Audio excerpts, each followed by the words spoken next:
Maya didn't know that the man watching her from across the crowded marketplace was the most powerful shifter in the realm. She didn't know that his amber eyes had been tracking her every movement for the past 3 days, cataloguing each flinch, each careful step designed to avoid drawing attention. And she certainly didn't know that when Lord Brennan raised his hand to strike her, he had just signed his own death warrant. The morning sun cast harsh shadows between the market stalls, and Maya moved through them like a ghost. Her borrowed dress hung loose on her thin frame, the grey fabric chosen specifically because it made her forgettable, invisible. That was how she survived in Lord Brennan's employ, carrying messages and hauling goods while trying not to exist too loudly in spaces where her presence was barely tolerated. The basket of grain sacks seemed heavier today, each step sending sharp pain through her shoulders. 3 years of this. 3 years since her parents died and left her with nothing but debt to a man who measured human worth in coins and compliance. The contract bound her for 2 more years, assuming she survived that long. "Move faster, girl." Brennan's voice cut through the market noise like a whip. "These merchants don't have all day to wait on your laziness." Maya quickened her pace, though her arms trembled with exhaustion. She'd been awake since before dawn, preparing his breakfast, cleaning his house, and now hauling goods to market while he conducted his business deals. The coins he'd given her to complete his purchases felt slick with sweat in her palm, and she gripped them tighter. "Don't drop them. Whatever you do, don't drop them." But the gods, it seemed, had decided to test her today. Her foot caught on an uneven stone, and Maya stumbled. The coins scattered from her hand like fleeing birds, bouncing across the dusty ground with tiny metallic pings that might as well have been thunderclaps. Her blood went cold as she dropped to her knees, frantically grasping for the copper pieces while market-goers stepped around her as if she were debris.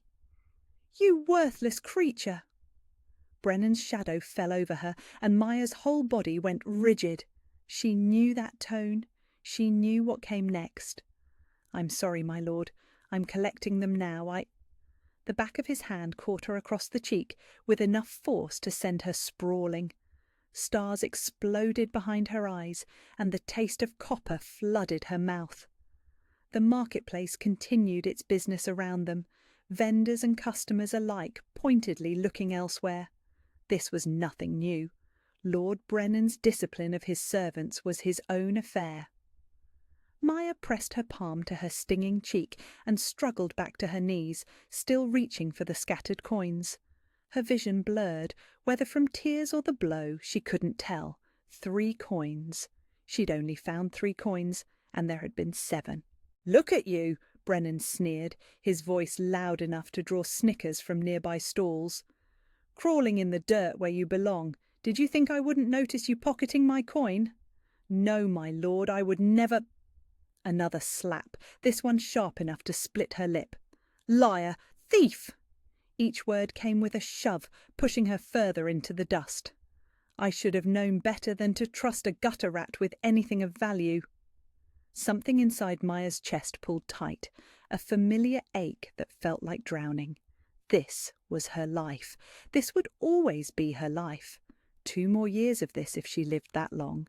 2 more years of being nothing, worth nothing, treated like dirt because that's what she was. "Stand up!" The voice came from somewhere behind Brennan, low and steady and carrying an authority that made the entire marketplace go quiet. Maya looked up through her tangled hair to see a man approaching, his expensive boots clicking against the stone with measured precision. He was tall, dressed in dark travelling clothes that spoke of wealth without ostentation. His face was carved from granite, all sharp angles and controlled fury, with amber eyes that seemed to burn with their own light. Everything about him radiated danger, from the predatory grace of his movements to the way his hand rested casually near the sword at his hip. Brennan straightened, his own survival instincts finally kicking in. "This is none of your concern, stranger. The girl is mine to discipline as I see fit." The stranger's gaze flicked to Maya, still kneeling in the dirt with blood on her lips, then back to Brennan. When he spoke, his voice was so calm it was terrifying. "Touch her again," he said, each word precise as a blade, "and I'll remove your hands." The threat hung in the air like smoke. Around them, the marketplace held its breath. Brennan's face went pale, then flushed red with humiliation and rage. "You dare threaten me? Do you know who I am?" "I know exactly what you are." The stranger stepped closer, and something in his scent made Maya's pulse quicken inexplicably. Wild honey and storm winds, dangerous and intoxicating. "The question is whether you're intelligent enough to walk away while you still can." Maya watched in fascination as Brennan's bravado crumbled. He was a man who ruled through fear and brutality, but this stranger made him look like a snarling dog faced with a wolf. The power radiating from the newcomer was palpable, suffocating, and absolutely undeniable. "This isn't over," Brennan snarled, but he was already backing away. "The girl comes with me. She's bound to my service." "No." The word was final, absolute. "She doesn't." For a moment Maya thought Brennan might actually try to fight. His hand twitched toward the knife at his belt, and the stranger's eyes flashed with something that wasn't entirely human. Then Brennan seemed to remember where he was, who might be watching, and what challenging this man might cost him. "Keep her, then," he spat, but his retreat was swift. "She's worthless anyway, nothing but trouble and tears." The stranger watched him go with the patience of a predator, waiting until Brennan disappeared between the market stalls before turning his attention back to Maya. She was still on her knees, staring up at him with a mixture of terror and impossible gratitude. "You're bleeding." His voice had gentled, though the underlying power remained. He crouched down to her level, bringing them face to face, and Maya's breath caught. Up close, he was devastating, beautiful in a way that made her chest ache, with golden eyes that seemed to see straight through her defences to the broken girl underneath. When he lifted his hand toward her face, she flinched instinctively. He froze, his expression softening further. "I won't hurt you, I promise." Something in her believed him, which was dangerous. Maya had learned not to trust promises, especially from powerful men. But when his fingertips barely brushed the corner of her mouth, wiping away the blood with infinite gentleness, warmth spread through her like wildfire. The sensation was impossible to explain. It started where he touched her and radiated outward, settling somewhere behind her sternum like a second heartbeat. Golden light seemed to dance behind her eyelids, and for one perfect moment she felt safe in a way she had forgotten existed. "What?" she breathed, but couldn't finish the question. What was happening to her? What was this feeling? His eyes searched her face with an intensity that should have been frightening. Instead, it felt like coming home. "Can you stand?" he asked, extending his hand. Maya stared at his outstretched palm, calloused but clean, steady and patient. No one had offered to help her up in longer than she could remember. She'd learned to pick herself up from the dirt alone, dust herself off alone, tend her wounds alone. But something about this stranger made her want to trust, made her want to reach out and take what he offered, even if she didn't understand what it meant. Slowly, carefully, she placed her hand in his. Lightning. The moment their skin touched, electricity shot up her arm, spreading through her chest and settling deep in her bones. The golden warmth intensified, wrapping around her like protective arms, and she heard him draw in a sharp breath. He felt it too. "There you are," he murmured, so quietly she almost missed it. "I've been looking for you." Before she could ask what he meant, he was helping her to her feet with exquisite care, as if she were made of spun glass instead of scars and fear. His hands were warm and steady, and Maya found herself standing closer to him than was probably proper, drawn by that impossible pull between them.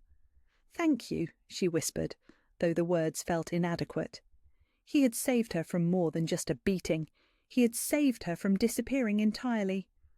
"Don't thank me yet." His smile was small but genuine. transforming his harsh features into something almost approachable. "We need to get you somewhere safe." Safe. The word felt foreign on her tongue, like a language she'd forgotten how to speak. But looking into his golden eyes, Maya thought she might be willing to remember. The walk through the city streets felt like stepping into another world. Maya had never ventured beyond the merchant quarter, her entire existence confined to the narrow radius of Lord Brennan's errands and cruelties. Now she found herself moving through wide boulevards lined with elegant townhouses, their windows glinting in the afternoon sun like jewelled eyes. "What's your name?" the stranger asked, his voice cutting through her amazement. "Maya." The word felt small in her mouth, inadequate. She was used to being called girl or you or nothing at all. Having someone ask for her name felt dangerously personal. "Maya?" He repeated it as if testing how it sounded, and something in her chest fluttered at the way his lips shaped the syllables. "I'm Marcus." Marcus? It was a strong name, fitting for someone who commanded attention without raising his voice. Maya stole glances at him as they walked, trying to understand what had happened back in the marketplace. The golden warmth from his touch still lingered in her veins, and every instinct she possessed screamed that this man was dangerous in ways she couldn't begin to comprehend. "Where are we going?" she asked, though part of her didn't care. For the first time in 3 years, she wasn't hurrying to complete someone else's tasks or bracing for the next blow. The sensation was so foreign it made her dizzy. Somewhere safe. His amber eyes flicked to her face, cataloguing the bruise blooming across her cheek. "Tell me about Brennan. How long have you been bound to him?" The question made her stomach clench. 3 years, since my parents died." She paused, then added quietly, 2 more years left on the contract. Marcus stopped walking so abruptly that Maya nearly stumbled. When she turned to face him, his expression was thunderous. "Contract?" The word came out like a growl, and Maya caught a glimpse of something inhuman flickering behind his eyes. "You mean debt bondage?" "It's legal," Maya said quickly, recognizing the signs of male anger and instinctively trying to diffuse it. "My father owed money, and when he died, the debt transferred to me. Lord Brennan was kind enough to offer me employment to work it off instead of debtor's prison." "Kind?" Marcus's laugh was harsh. "Is that what you call it when a man works a girl half to death and beats her for sport?" Maya flinched, not at his words but at the fury radiating from him like heat from a forge. She'd never seen anyone react to her situation with anger on her behalf. Pity sometimes, indifference mostly, but never this protective rage that seemed to vibrate through his very bones. "It's better than the alternative," she said, though even as the words left her lips, she wondered if that was true any more. They had reached a set of wrought iron gates that stretched higher than Maya could see. Beyond them lay manicured gardens and a building so magnificent it took her breath away. White stone gleamed in the sunlight, while tall windows reflected the sky like mirrors. Towers reached toward the clouds, topped with flags that snapped in the wind. Maya's blood turned to ice as she recognized the royal crest emblazoned on those banners. "No." She backed away from the gates, shaking her head frantically. "No, I can't be here. This is the palace. I don't belong—" Marcus caught her arm gently but firmly, stopping her retreat. "Maya, look at me."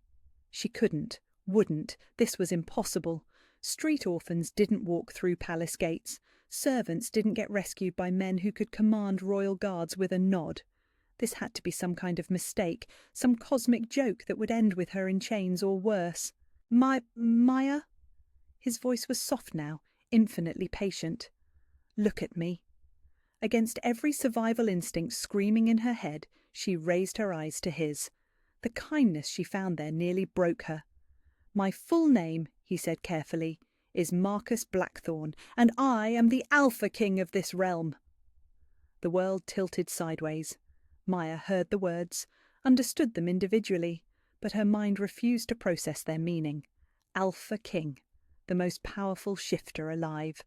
the man who ruled over thousands of packs, who commanded armies, who could reshape kingdoms with a word, the man who had wiped blood from her lips with infinite gentleness.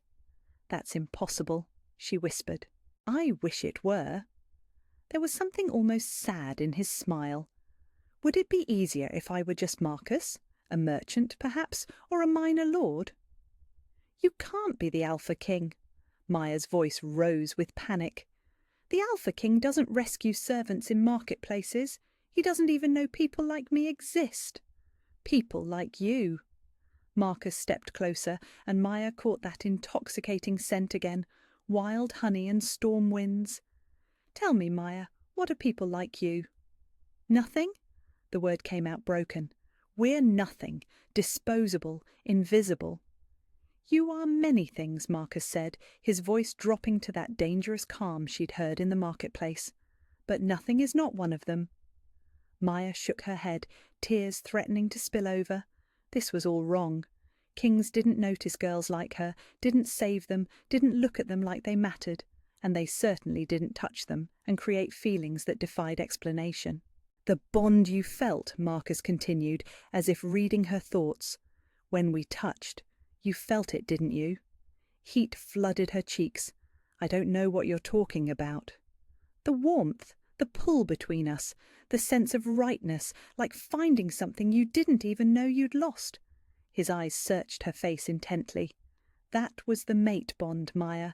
You are my fated mate." The words hit her like a physical blow. Maya staggered backward, her breath coming in short gasps. Mate bond.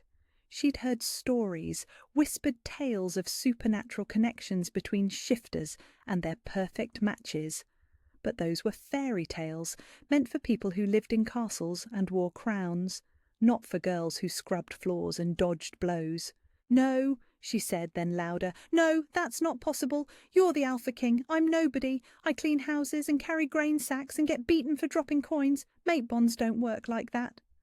"Fate," Marcus said gently, "doesn't care about social standing." Maya laughed, but it came out jagged and bitter. "Fate, right. And I suppose fate decided that the most powerful man in the realm should be bound to a debt slave with no family, no prospects, and no worth beyond her ability to scrub floors?" "Yes." The simple certainty in his voice stopped her cold. "That's exactly what fate decided." They stood there in silence, Maya reeling from revelations that turned her understanding of the world upside down, while Marcus watched her with infinite patience. Finally, she found her voice. "I can't do this!" The admission scraped her throat raw. "I can't be what you need. I don't know how to be anyone's mate, let alone a king's. I don't know how to live in palaces or speak to important people or be anything other than what I am." "And what you are," Marcus said, stepping close enough that she could feel his warmth, "is perfect." "You don't understand." Maya's voice cracked. "I flinch when people move too quickly. I hoard food because I'm afraid of being hungry. I wake up expecting pain because that's what every day has brought me for 3 years. You can't want someone like that." "Maya." He said her name like a prayer. "Look at me." When she finally met his eyes, she saw no pity there, no disgust or disappointment, just a fierce, protective tenderness that made her chest ache. "I have been searching for you my entire life," he said simply. "Not some perfect princess or political alliance. You, the woman brave enough to keep getting up every time someone knocks her down. The woman who apologizes for bleeding instead of cursing the man who hit her. The woman who looks at a palace and thinks she doesn't belong, when in truth it's been waiting for her all along." Maya wanted to believe him.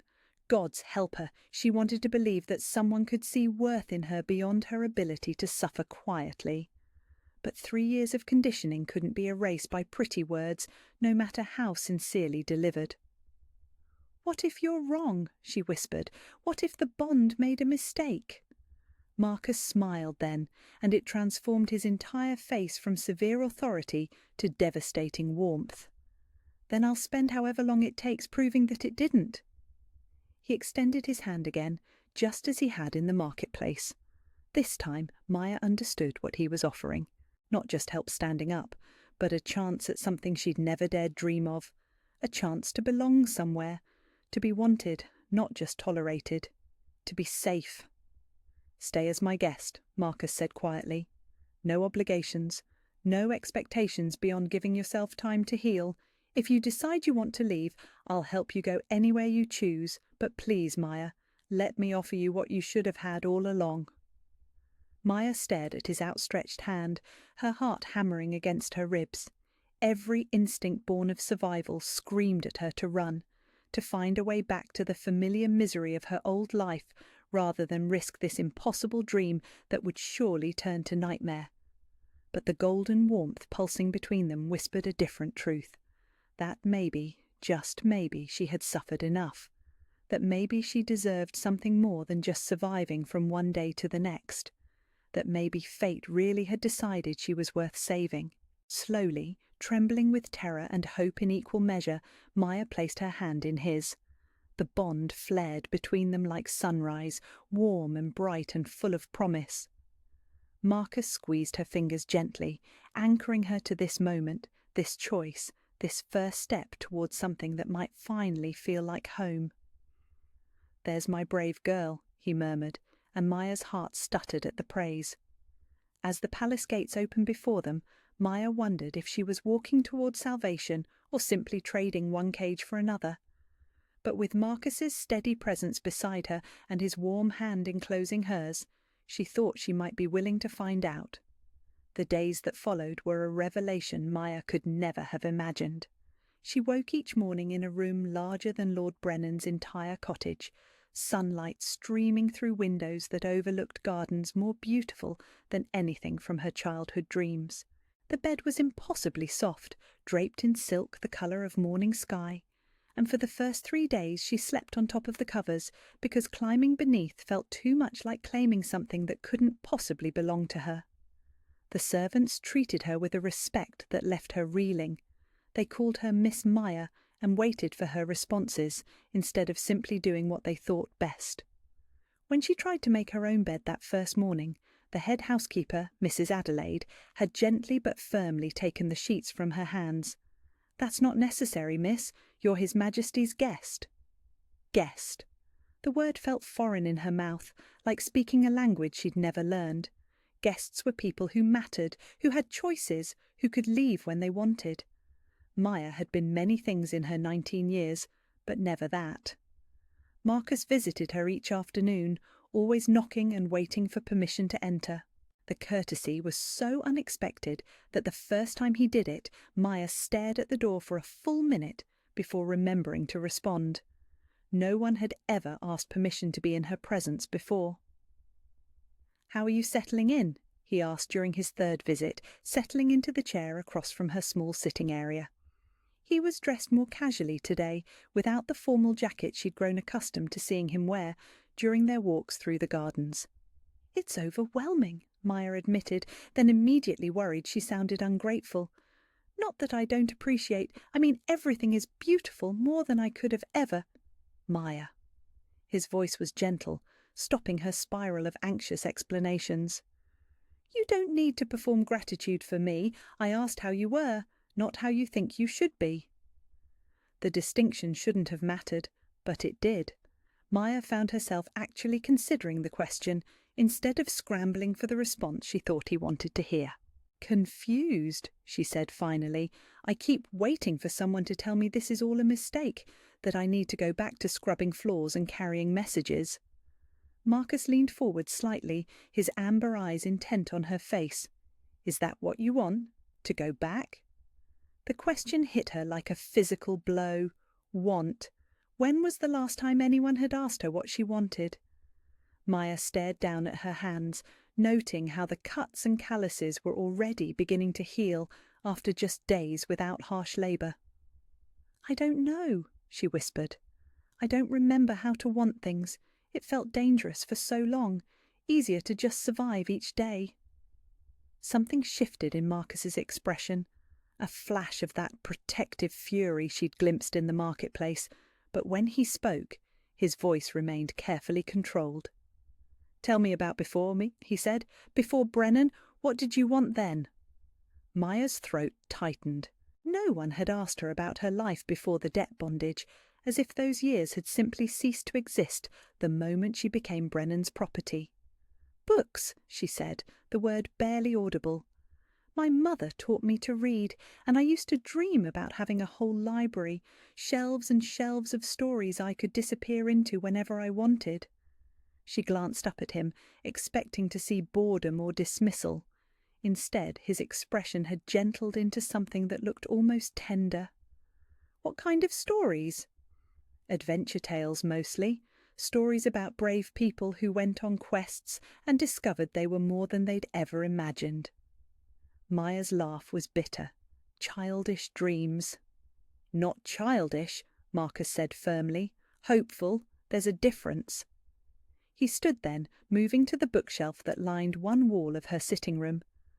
Maya had been afraid to touch the leather-bound volumes, certain that someone would appear to scold her for overreaching. Marcus pulled several books from the shelf, their spines catching the afternoon light. "These are yours now," he said, placing them on the small table beside her chair. "All of them, the entire library if you want it." Maya stared at the books with something approaching reverence. "I couldn't. These must be worth—" "Nothing," Marcus interrupted, "compared to seeing you light up when you talk about them." The warmth in his voice made her chest ache with emotions she couldn't name. This was dangerous territory, allowing herself to believe that someone might care about her happiness for its own sake. But the golden thread of connection between them pulsed with gentle encouragement, and Maya found herself reaching for the topmost book. "Thank you," she breathed, and meant it more than she'd ever meant anything. Their afternoon visits became the highlight of Maya's days.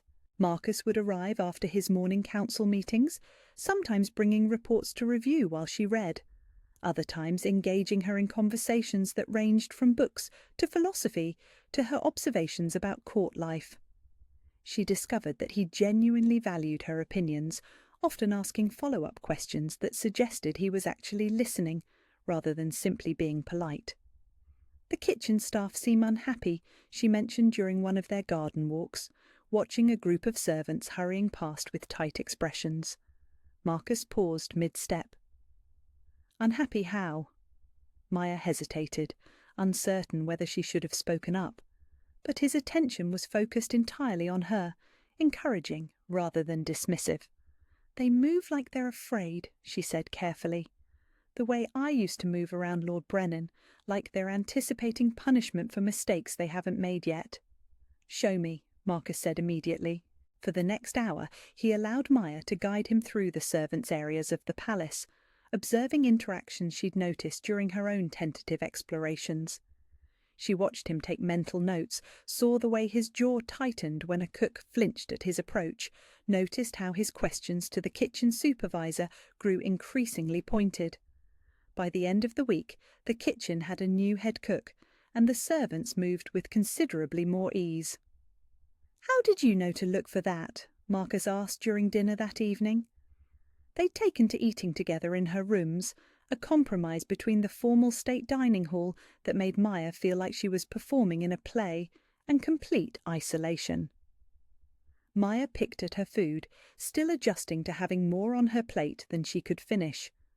When you've been powerless, you learn to read the signs. Fear has a specific look to it. "And now?" Marcus asked quietly. "Do you still feel powerless here?"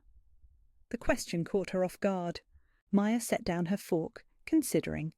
A month ago she would have said that powerlessness was simply the natural state of her existence. But sitting here, having just watched Marcus restructure an entire department based on her observations, the answer was more complicated. "Less," she admitted. "It's terrifying, actually, feeling like what I say might matter." "It does matter." Marcus reached across the small table to cover her hand with his. The contact sent that familiar warmth spreading up her arm, but Maya no longer flinched away from it. "You matter." The words settled into her chest like seeds taking root. Over the past weeks, Marcus had been proving that assertion in 100 small ways. He remembered details from their conversations, asked for her thoughts on everything from menu planning to trade negotiations, and never once made her feel foolish for her lack of formal education. But it was the way he moved around her that meant the most, slowly, always telegraphing his intentions, giving her space to retreat if she needed it. He'd noticed that sudden movements made her flinch and adjusted his behaviour accordingly without ever making her feel broken for needing the consideration.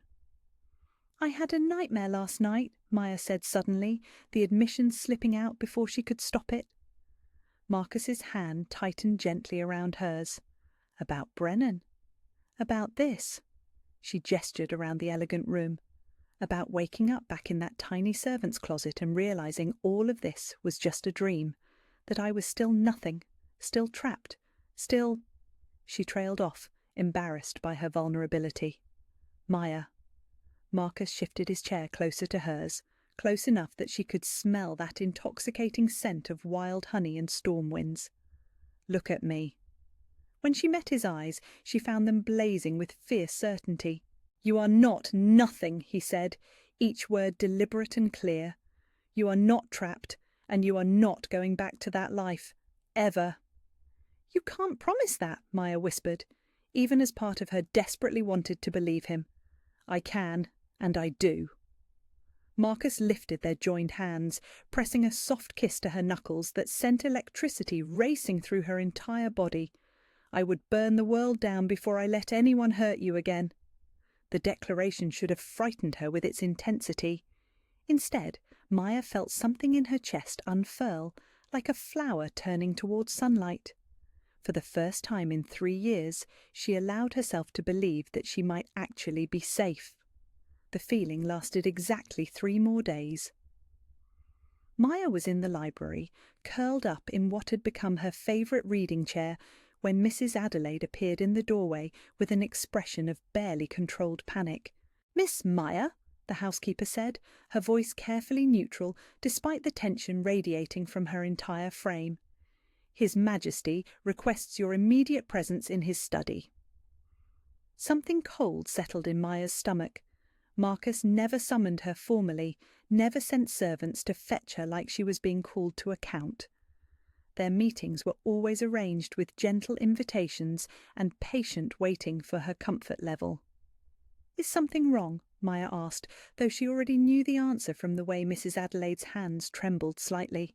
"I'm sure His Majesty will explain everything," the older woman said, but her tone suggested she was sure of no such thing.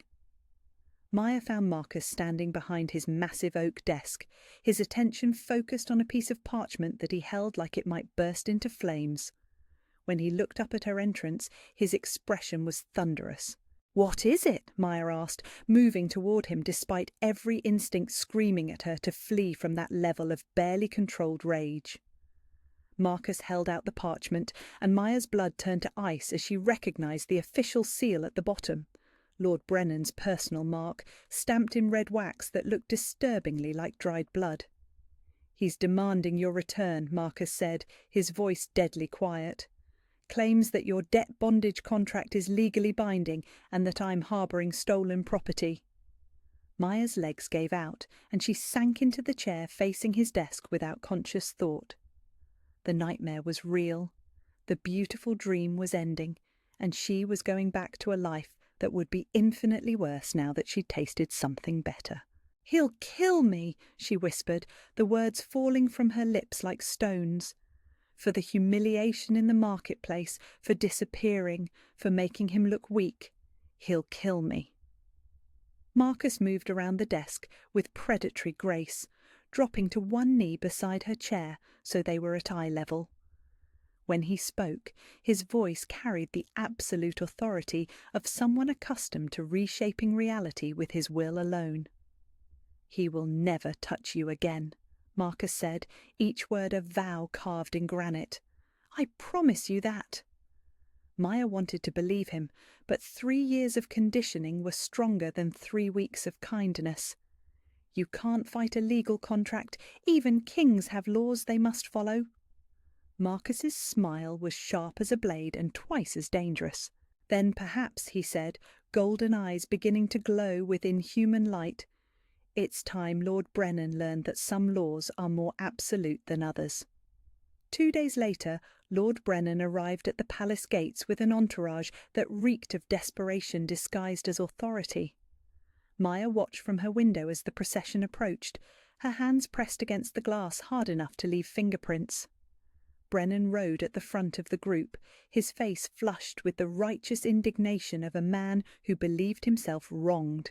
Behind him came 6 armed guards, a clerk clutching legal documents, and what appeared to be a minor noble Maya didn't recognise, but whose expensive clothes suggested he was meant to lend legitimacy to Brennan's cause.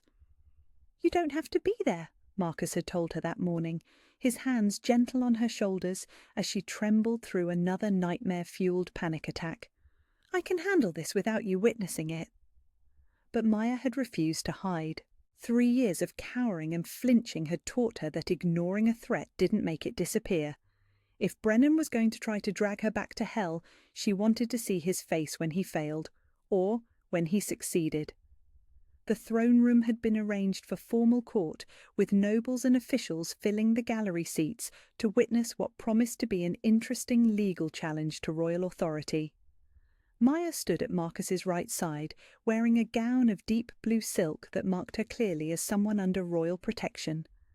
The dress was beautiful, but she felt exposed in it, as if the fine fabric couldn't quite hide the servant underneath. Brennan strode into the chamber, with his entourage flanking him, his gaze immediately fixing on Maya with a hatred so pure it made her skin crawl. When he smiled, it was all teeth and malicious satisfaction. "Your Majesty," Brennan said, offering a bow that managed to be technically correct while radiating disrespect. "I've come to collect what belongs to me." Marcus remained seated on his throne, but Maya could feel the dangerous energy radiating from him like heat from a forge. When he spoke, his voice carried the authority of someone accustomed to being obeyed without question. "Lord Brennan, how good of you to finally grace my court with your presence." The words were polite, but something in Marcus's tone made several nobles in the gallery shift nervously in their seats. Maya recognised the deadly calm from the marketplace, the quiet that preceded violence. "I wouldn't have needed to come at all if you hadn't stolen my property," Brennan replied, his voice rising with performative outrage. "The girl is bound to me by legal contract. Her father's debts make her mine until they're satisfied." "The girl," Marcus repeated, and ice began forming in Maya's veins at the way he emphasised the words. "Has a name and a voice. Perhaps you'd like to hear what she has to say about your treatment of her." Brennan's laugh was harsh and dismissive. "She's a servant. What she thinks is irrelevant to the law." "Is it?" Marcus rose from his throne with fluid grace, and Maya caught the first hint of his wolf in the predatory way he moved. "Tell me, Lord Brennan, what does the law say about the proper treatment of those under contract?" The clerk beside Brennan shuffled through his papers nervously. "The law provides that contracted servants must be housed, fed and clothed adequately, and that physical discipline must be reasonable and—" "Reasonable." Marcus stepped down from the throne dais, moving closer to Brennan with each word. "Would you say that striking a woman for dropping coins is reasonable, Lord Brennan?" Brennan's face flushed red. "Discipline is necessary to maintain order. The girl is clumsy and prone to theft." "Theft?" Marcus was close enough now that Brennan had to crane his neck to maintain eye contact. "What exactly did she steal from you?" "The coins she dropped accidentally in a public marketplace." Marcus's voice remained conversational, but power rolled off him in waves that made the very air seem to thicken. "For which you struck her in front of witnesses." Maya watched Brennan's confidence begin to crack as he realised this wasn't going to be the simple property retrieval he'd expected. The nobles in the gallery were murmuring among themselves, and Maya caught fragments of whispered conversations about contract law and proper treatment of servants. "She belongs to me," Brennan said, his voice taking on a desperate edge. "The contract is legal and binding. Even kings must respect the law." "Oh, but I do respect the law," Marcus said, his smile sharp as a blade. "Which is why I had my legal scholars review your contract so thoroughly." He gestured, and a court official stepped forward with a thick folder of documents. Marcus accepted the papers with theatrical precision, flipping through them as if refreshing his memory. Fascinating reading," Marcus continued, "particularly the sections about contract nullification in cases of abuse or endangerment of the contracted party." Brennan's face went pale. "There was no abuse. Discipline is not—" "You struck her hard enough to split her lip and bruise her face," Marcus interrupted, his voice dropping to that deadly calm that made Maya's breath catch. "In front of a marketplace full of witnesses, many of whom have provided sworn statements to my investigators." The folder landed on a nearby table with an ominous thud. Maya realized that Marcus had been planning this confrontation from the moment Brennan's demands arrived, gathering evidence and building a legal case that would destroy her former master's claims completely. "Furthermore," Marcus continued, beginning to pace in a slow circle around Brennan like a predator stalking prey, "my investigators discovered some interesting discrepancies in your financial records. Tell me, Lord Brennan, what happened to the money Maya's father actually owed you?" Brennan's mouth opened and closed soundlessly, all his bluster evaporating as he realized he'd walked into a trap. "Because according to my accountants," Marcus said, his voice rising slightly for the first time, "Maya's father's debt was paid in full 3 months after his death, which means her contract should have been nullified over 2 years ago." Gasps rippled through the gallery as the implications hit home. Maya felt the blood drain from her face as understanding crashed over her. 2 years. She'd been enslaved for 2 years beyond what the law required, beaten and humiliated and treated like property when she should have been free. "That's impossible," Brennan sputtered, but his panic was visible to everyone present. "The records clearly show—" "The records," Marcus said with lethal precision, "show that you've been committing fraud, illegal imprisonment and assault for over 2 years, which makes this not a property dispute but a criminal matter." The temperature in the room seemed to drop 10 degrees as Marcus's eyes began to glow with golden light. Maya could see his wolf pressing against his human form, held back by sheer force of will, but ready to emerge the moment that control slipped. "You want to talk about what belongs to whom?" Marcus asked, his voice barely above a whisper but carrying clearly through the silent chamber. "Let me tell you what belongs to me." He moved to Maya's side in 2 swift strides, his presence wrapping around her like armour. When he spoke again, his words rang with the absolute authority of an alpha claiming his mate before his pack. "Maya belongs to me," Marcus declared, his voice carrying to every corner of the throne room, "not as property, but as my chosen mate, my queen, my equal in all things." The bond between them flared to brilliant life at his words, flooding Maya with golden warmth and fierce protection. She felt Marcus's wolf recognize her, claim her, promise to defend her with his life. "Touch her again," Marcus said, his gaze locked on Brennan's terrified face, "and I'll remove your hands." The words were delivered with such calm certainty that they landed like physical blows. Brennan stumbled backward, his face white with terror, as he finally understood exactly how much danger he was in. "Your Majesty," the minor noble who'd accompanied Brennan spoke up desperately, "surely this is a matter for the courts to—" "The courts?" Marcus turned his attention to the man, and Maya saw him shrink back from the Alpha's regard. "The only court that matters for crimes against my mate is this one, and I am both judge and jury." Maya's heart hammered against her ribs as she realized what was happening. Marcus wasn't just defending her or nullifying her contract.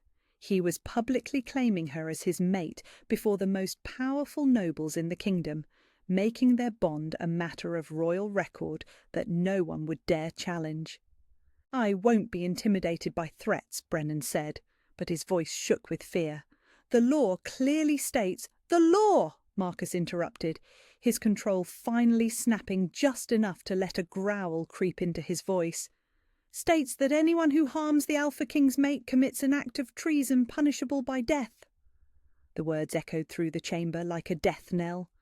Several nobles in the gallery went pale as they realized they were witnessing the formal claiming of a royal mate, complete with the threat of execution for anyone who challenged it. Maya watched Brennan realize that his legal maneuvering had become a matter of life and death. His face cycled through expressions of rage, fear, and desperate calculation before settling on the pale resignation of a man who'd gambled everything and lost. "However," Marcus continued, his voice returning to that dangerous calm, "I am not without mercy. You have one opportunity to walk away from this alive, Lord Brennan." "What?" The word came out as a croak. "Renounce any claim to Maya, publicly acknowledge that her contract was fraudulent, and leave my lands immediately. Never return, never contact her again, never speak her name aloud. Do this, and you'll live to see another sunset." Marcus stepped closer, and Maya caught the scent of wild honey and storm winds intensifying as his wolf pressed closer to the surface. "Refuse," he continued, "and I'll let my wolf decide your fate, and I should warn you, he's considerably less civilized than I am." The threat hung in the air like smoke. Maya could see Brennan weighing his options, his gaze darting between Marcus's glowing eyes and the exit doors as if calculating his chances of escape. Brennan's voice cracked. He cleared his throat and tried again. "I renounce all claims to the woman Maya. The contract was— There were errors in the documentation." "Louder," Marcus commanded, "so everyone can hear you." Brennan's face flushed with humiliation, but survival instincts won over pride. "I renounce all claims to Maya. The contract was fraudulent. I have no legal right to her." "And?" Marcus prompted with lethal patience, "and I will never return to these lands or contact her again." Marcus nodded once, a king accepting the surrender of his enemy. "Then go, now, before I change my mind about mercy." Brennan didn't need to be told twice. He turned and fled the throne room with his entourage scrambling to keep up, leaving behind the stench of fear and desperation. In the silence that followed, Maya became aware that every eye in the chamber was on her. The nobles in the gallery watched with expressions ranging from awe to calculation, processing the implications of what they'd just witnessed. Marcus turned to her, his expression softening as his attention shifted from conquered enemy to treasured mate. "Are you all right?" he asked quietly, his hand coming up to cup her cheek with infinite gentleness. Maya leaned into his touch, feeling the last of her fear evaporate under his protective regard. "I'm free," she whispered, the words barely audible but carrying the weight of 3 years of suffering finally ended. "You were always free," Marcus murmured, his thumb brushing away a tear she hadn't realized she'd shed. "You just needed someone to remind the world of that fact." He turned back to address the assembled court, his voice carrying clearly through the chamber. "Let it be recorded," Marcus declared, "that Maya is under the protection of the crown as my chosen mate and future queen. Anyone who threatens her threatens me. Anyone who harms her will answer to my wolf, and anyone who questions her worth will find themselves explaining their position from a considerably less comfortable location." The declaration sent another ripple of murmurs through the gallery, but Maya barely heard them. All her attention was focused on the man beside her, the Alpha King who had seen worth in a broken servant girl and fought the entire world to defend it. "Thank you," she breathed, the words inadequate for the gratitude flooding her chest. Marcus smiled, and for a moment the harsh lines of authority softened into something tender and entirely hers. "Thank me later," he said, his voice pitched for her ears alone. "Right now, I have a kingdom to inform that they're about to have a new queen." The words sent electricity racing through Maya's veins, but for the first time since this whole impossible journey began, she didn't feel afraid of the future stretching ahead of them. She felt ready for it. The weeks that followed were a revelation in every sense of the word. Maya woke each morning knowing that she was truly free for the first time in 3 years, and the knowledge settled into her bones like sunlight warming stone. The nightmares that had plagued her sleep began to fade, replaced by dreams of golden eyes and gentle hands, of a future that stretched ahead of her bright with possibility. Marcus had kept his promise about informing the kingdom of their engagement. The formal announcement had gone out the day after Brennan's humiliation, carried by royal messengers to every corner of the realm. Maya was to be trained in royal protocol and prepared for her coronation as queen, a process that should have terrified her, but somehow felt as natural as breathing. "Your posture is excellent," Lady Catherine observed during one of Maya's etiquette lessons. The older woman had been appointed as Maya's protocol instructor, a position she approached with the thoroughness of a military campaign. Most nobles take months to achieve that level of natural grace. Maya adjusted the small crown she wore for practice, its weight no longer feeling foreign against her temples. "I had good motivation to learn quickly." The truth was that Marcus made everything easier. He sat in on her lessons when his schedule allowed, offering encouraging smiles when she stumbled over the complex rules of precedence, and celebrating her victories with an enthusiasm that made her heart flutter. When she mastered the intricate curtsy required for formal presentations, he'd swept her into his arms and spun her around the training room until they were both laughing like children. "The council meeting is in an hour," Marcus said, appearing in the doorway of the small study where Maya had been reviewing trade agreements. "Are you ready?" Maya looked down at the documents spread across her desk, each one representing a complex negotiation between the Crown and various merchant guilds. A month ago she wouldn't have understood half the terms used. Now she found herself genuinely interested in the economic implications of each deal. "I think so," she said, though butterflies danced in her stomach. This would be her first time offering input in an official council session, marking another step in her transition from guest to partner. Marcus moved behind her chair, his hands coming to rest on her shoulders in a gesture that had become familiar and comforting. "What are you thinking about the Riverside Guild proposal?"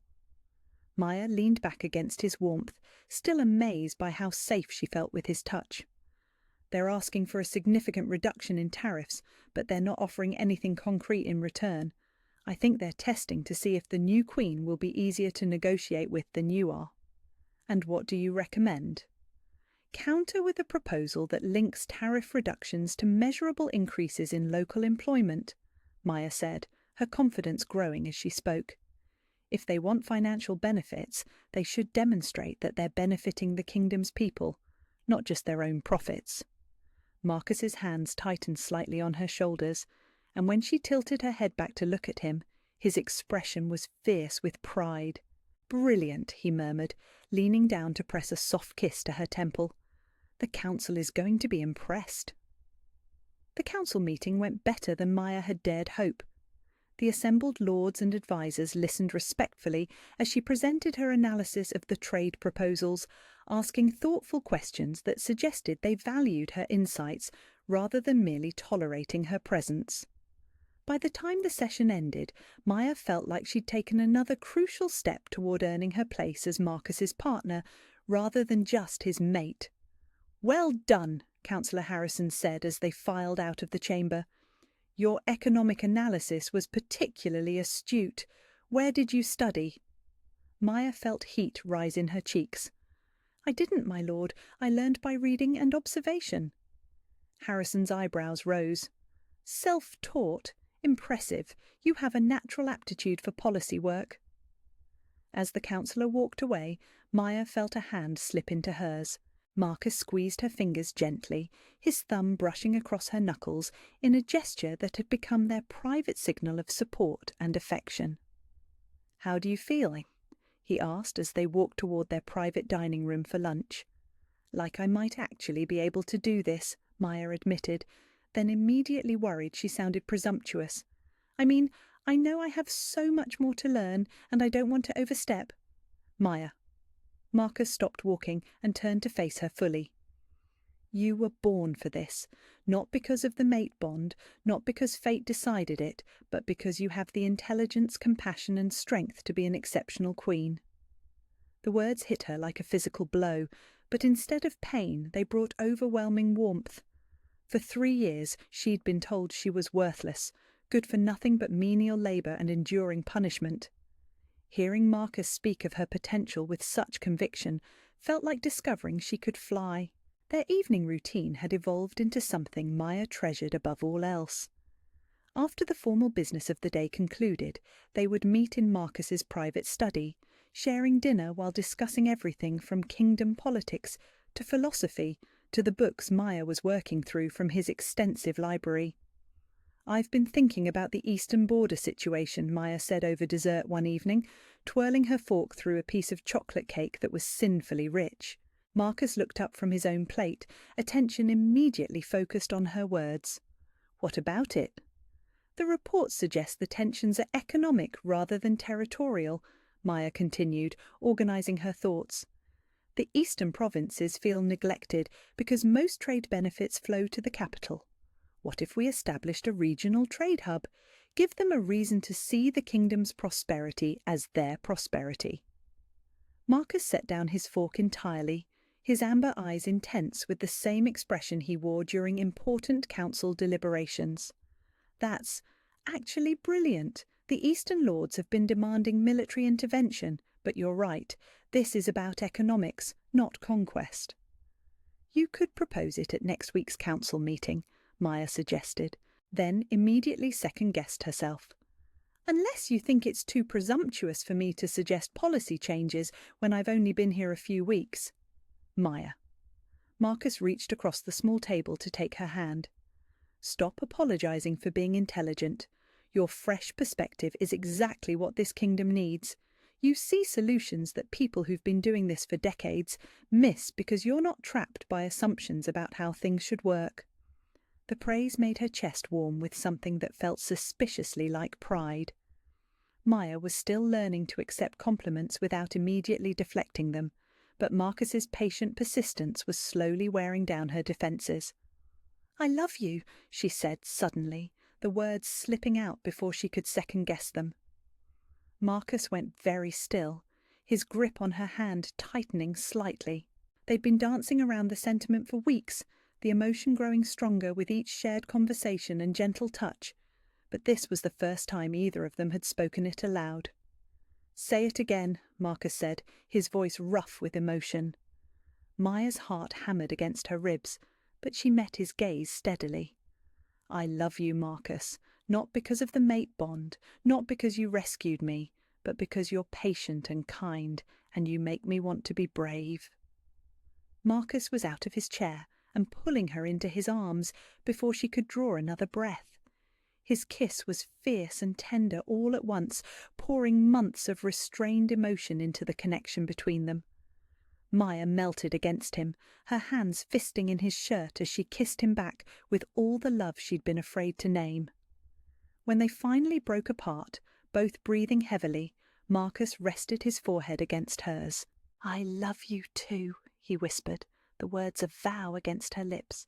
"I've loved you since the moment you put your hand in mine in that marketplace. You're everything I never knew I needed." Maya felt tears prick at her eyes, but they were tears of joy rather than pain. "I never thought I'd get to have this," she admitted. "Love, partnership, a place where I belong." "You belong with me," Marcus said fiercely, always, in every way that matters. They spent the rest of the evening curled together on the sofa in his study, reading by firelight while Maya's head rested on Marcus's shoulder. It was perfectly domestic and utterly peaceful, a far cry from the chaos and fear that had defined her life just months before. As the fire burned low and Marcus's breathing evened out in sleep, Maya allowed herself to think about the future stretching ahead of them. Their coronation was planned for the following month, a ceremony that would officially make her queen and seal their bond before the gods and the kingdom. The thought should have terrified her. A few months ago it would have, But lying here in Marcus's arms, feeling safe and loved and valued for the first time in years, Maya found herself looking forward to it instead. She was ready to be his queen. More than that, she was ready to be the queen this kingdom deserved, one who understood what it meant to suffer, who would fight for those who couldn't fight for themselves, who would use her power to protect rather than to dominate. "I choose this," she whispered into the darkness, the words a promise to herself as much as to the man sleeping beside her. "I choose you, I choose us, I choose this life."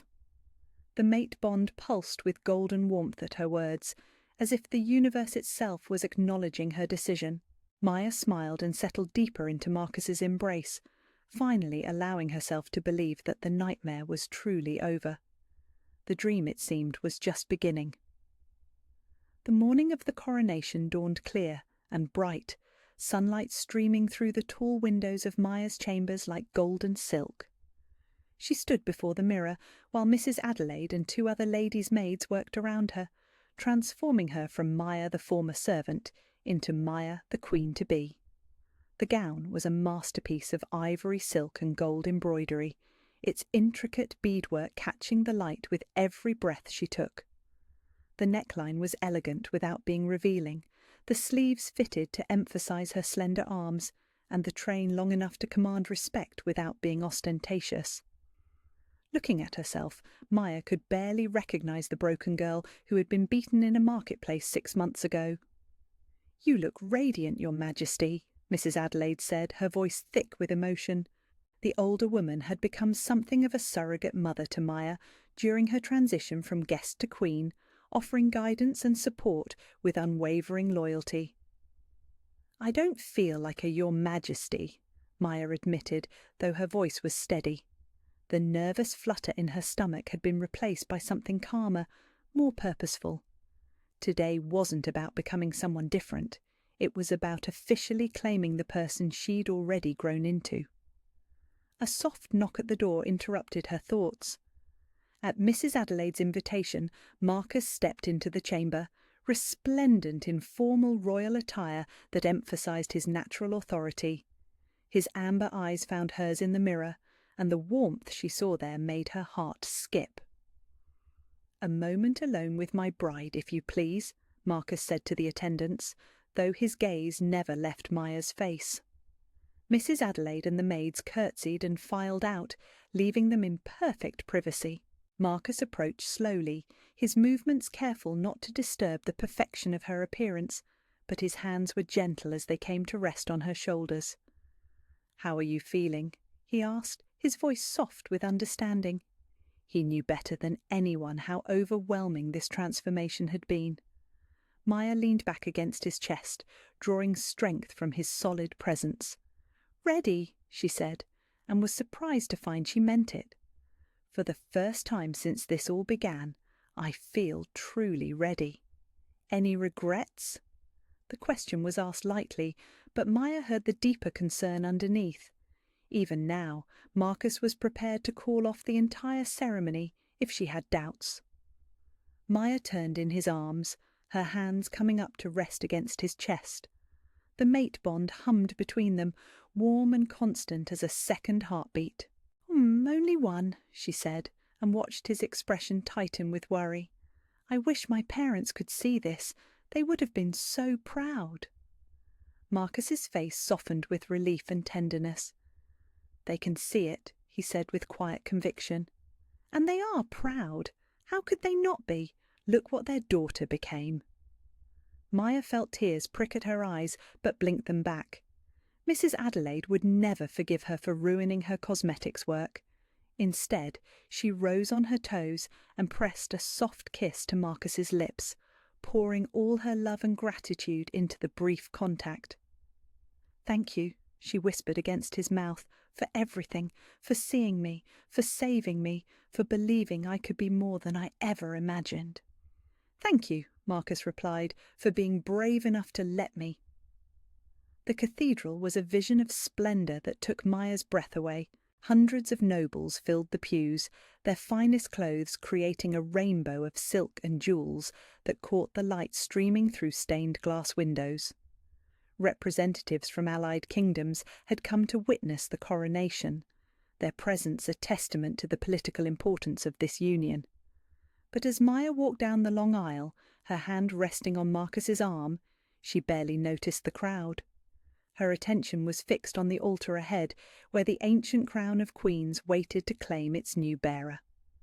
The weight of history pressed around her, the knowledge that she was about to join a line of women who had shaped the kingdom through centuries of triumph and struggle.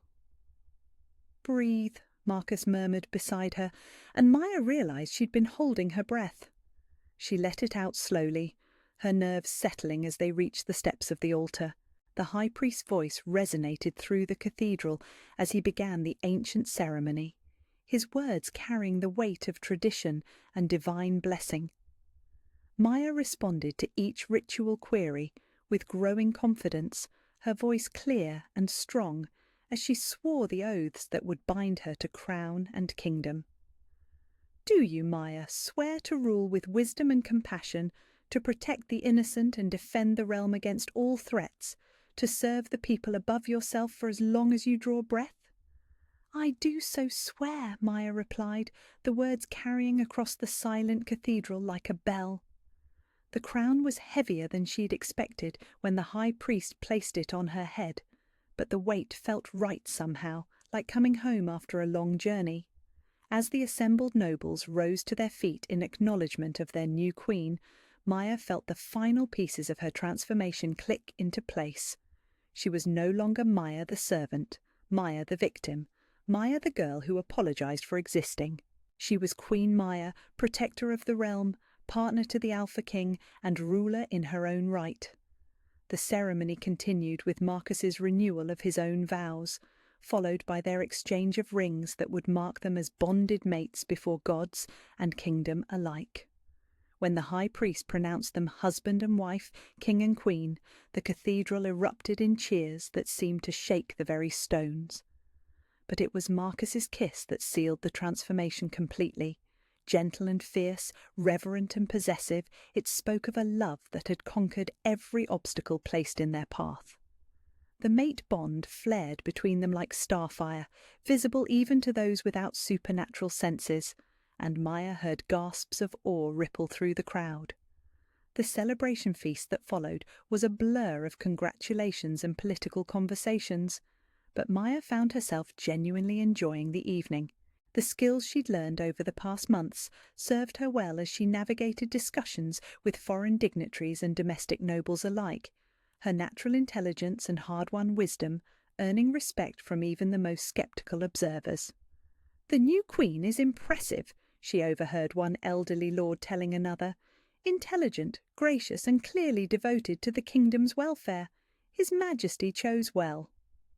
The comment made Maya smile, not from vanity, but from the satisfaction of earning approval through her own merits, rather than simply being tolerated as Marcus's choice.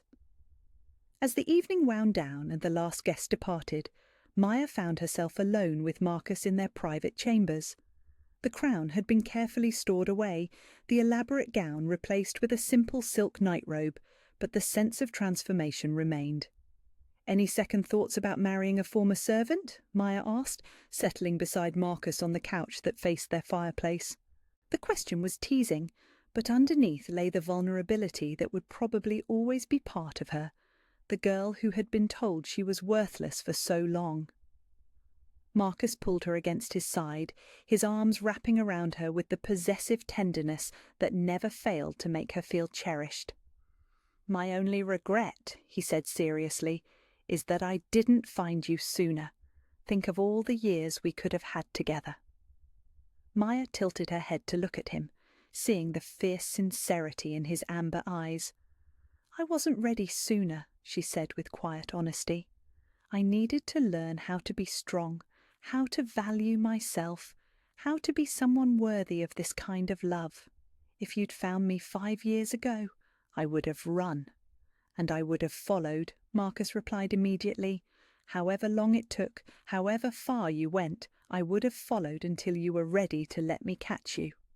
The declaration made Maya's chest tight with overwhelming emotion.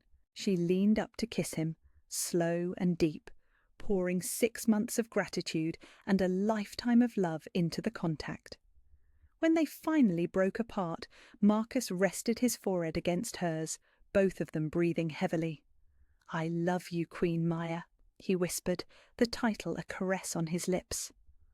"I love you too, my king," Maya replied, and for the first time the words felt as natural as breathing. Later, as they lay tangled together in the massive bed that was now officially theirs, Maya reflected on the journey that had brought them to this moment. 6 months ago, she had been beaten and broken, convinced she was nothing more than a burden to be endured. Tonight, she was a queen, beloved and respected, with a future stretching ahead of her bright with possibility. The path had been difficult, marked by fear and doubt and the slow, painful work of healing from years of abuse. But every step had led her here, to this man who saw her worth even when she couldn't, to this kingdom that was now hers to serve and protect, to this love that had transformed them both. "What are you thinking about?" Marcus asked softly, his fingers tracing lazy patterns across her bare shoulder. "Everything," Maya admitted. "How different my life is now, how grateful I am, how ready I feel for whatever comes next." Marcus pressed a kiss to her temple, his lips warm against her skin. "What comes next is us building a kingdom together, ruling side by side, facing whatever challenges arise, growing old together while our people prosper." Maya smiled in the darkness, her heart full to overflowing. "That sounds perfect." As sleep began to claim her, Maya's last conscious thought was of the marketplace where this all began. If she could go back and tell that broken girl what awaited her, she wouldn't have believed it. But perhaps that was the point. Sometimes the most beautiful transformations required a leap of faith, a willingness to trust that the universe had better plans than the ones she could imagine for herself. The nightmare was over. The dream had just begun. And Maya, Queen of the Northern Realm, beloved mate of the Alpha King, was finally, completely home.